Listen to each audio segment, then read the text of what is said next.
ત્યારે તેમનું આગમન થયું ત્યારે લોકો ઉત્સાહિત થઈ ગયા હતા કે આજે પ્રધાનમંત્રી નરેન્દ્ર મોદીને તેઓ જોશે। એક ઝલક નિહાળવા માટે હાલમાં તેઓ પહોંચ્યા છે અને એક અનેરો જ ઉત્સાહ જોવા મળી રહ્યો છે। સોમનાથ જ્યોતિર્લિંગમાં આજે અમૃત મહોત્સવની અમૃત પર્વની આ ઉજવણી સ્વાભિમાન પર્વની ઉજવણી ગુજરાત નહીં ભારત દેશ માટે આ સ્વાભિમાનનું આ પર્વ અને મંત્રો પણ અત્યારે આપ જોઈ રહ્યા છો કે એક તરફ મંત્રોચ્ચાર ડમરૂનો નાદ અને પીએમ મોદીનું આગમન લોકોનું અભિવાદન ઝીલતા ઝીલતા ગુજરાતની ભૂમિ પર જ્યારે પણ પ્રધાનમંત્રી નરેન્દ્ર મોદી આવે છે ત્યારે લોકો ખૂબ ઉત્સાહિત થઈ જતા હોય છે। બંસી અમારી સાથે જોડાયા છે। બંસી, મોટી સંખ્યામાં લોકો છે અને પીએમની કારની આગળ જે યુવાનો દ્વારા જે ડમરૂનો નાદ કરવામાં આવી રહ્યો છે, એક તરફ મંત્રોચ્ચાર છે, એક ભક્તિ આસ્થા અને ઉત્સાહનો માહોલ અત્યારે જોવા મળી રહ્યો છે। કેવી ત્યાં અત્યારે ભક્તિમય માહોલ, પ્રધાનમંત્રીને કેવી રીતે લોકો આવકારી રહ્યા છે? પુષ્પવર્ષા કરી અને પ્રધાનમંત્રીને આવકારવામાં આવ્યા દ્રશ્યો જોઈ રહ્યા છો।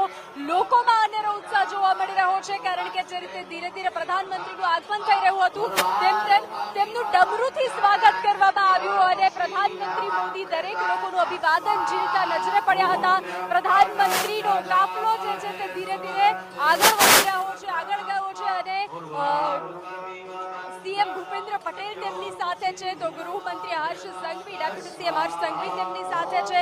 તો અત્યારે ભક્તિ અને શક્તિનો માહોલ સોમનાથની ધરતી પર, પ્રભાસ પાટણની ધરતી પર જોવા મળી રહ્યો છે, કારણ કે સૂર્ય કિરણ એરોબેટિક ટીમ જે છે તે પણ હવે પોતાની કરતબ બતાવશે। પ્રધાનમંત્રી મોદી મંદિરમાં જશે, પૂજા અર્ચના કરવામાં આવશે, ત્યારબાદ પુષ્પ વર્ષા કરવામાં આવશે। તો અત્યારે અનેરો ઉત્સાહ, અનેરો માહોલ જોવા મળી રહ્યો છે। અલગ અલગ નૃત્ય જે છે તે પ્રદર્શિત કરવામાં આવી રહ્યા છે। દ્રશ્યો જે રીતે કહી રહ્યા છે કે આ 75 વર્ષ, અનેક પડકારના 75 વર્ષ આ મંદિરે જે પૂર્ણ કર્યા છે, આ મંદિરના નૂતન નિર્માણ થયું હતું તેને 75 વર્ષ પૂર્ણ થયા છે। પૂરા મંદિરમાં અત્યારે ઉત્સાહનો માહોલ જોવા મળી રહ્યો છે। જે રીતે આપ દ્રશ્યો જોઈ રહ્યા છો કે લોકોમાં તો ઉત્સાહનો માહોલ છે, સાથે સાથે મંત્રોચ્ચાર ચાલી રહ્યા છે, મહામૃત્યુંજય જપ જે છે તે કરવામાં આવી રહ્યા છે અને એક રીતે ધીરે ધીરે પ્રધાનમંત્રી મોદીનો કાફલો આગળ જઈ રહ્યો છે। પ્રીતિ, સમુદ્ર સાક્ષી છે, ઇતિહાસ સાક્ષી છે અને આજે સોમનાથની એ ભૂમિ જે વડાપ્રધાન નરેન્દ્ર મોદી પહોંચ્યા છે, જે શ્રદ્ધાએ દરેક હુમલાનો સામનો કર્યો છે, આ ફક્ત વડાપ્રધાનનું આગમન નથી, આ ઇતિહાસમાં બીજા પ્રકરણનો ઉમેરો છે, કારણ કે આ વિકાસના 75 વર્ષ છે, જ્યાં સદીઓથી સોમનાથ ભારતના આત્માની જેમ ઊભું રહ્યું છે।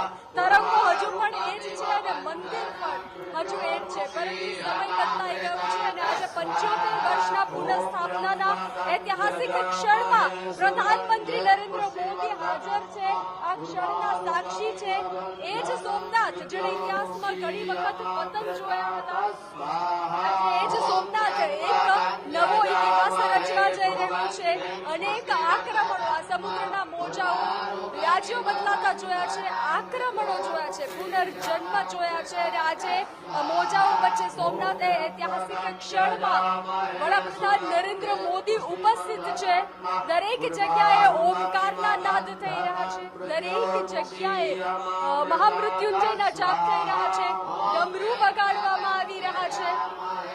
તો આ દ્રશ્યો જોઈ રહ્યા છો, જે રીતે પ્રધાનમંત્રી મોદીનો કાફલો આગળ વધ્યો છે તેમ અને હવે થોડી જ ક્ષણમાં પ્રધાનમંત્રી મોદી છે તે મંદિરમાં અંદર પ્રવેશ કરશે, પૂજા અર્ચના કરશે અને સૌથી આકર્ષણનું જે કેન્દ્ર છે, આપણી એરોબેટિક જે સૂર્ય કિરણ એરોબેટિક ટીમ જે છે તે આકાશમાં પોતાની કરતબ બતાવશે, અલગ અલગ તિરંગાના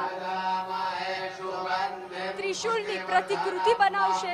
તો જે રીતે અત્યારે પ્રધાનમંત્રી મોદીના કાફલો આગળ વધી રહ્યો છે અને અત્યારે ઉત્સાહનો માહોલ જોવા મળી રહ્યો છે। પ્રીતિ, બિલકુલ, એટલે કહેવાય ને કે આકર્ષણનું કેન્દ્ર આજે કુંભાભિષેક પણ રહેશે અને સાથે એરફોર્સ દ્વારા જે એરોબેટિક્સ કરતબ બતાવવામાં આવશે, આ મંદિર પર પુષ્પ વર્ષા કરવામાં આવશે ઓર વધારો કરવામાં આવશે આ ભવ્ય સુંદરતા અને ભવ્ય ઉત્સાહનો માહોલ। બંસી, આપ અમારી સાથે સતત જોડાયેલા જ રહેશો। તો અનેક આક્રમણ સહન કર્યા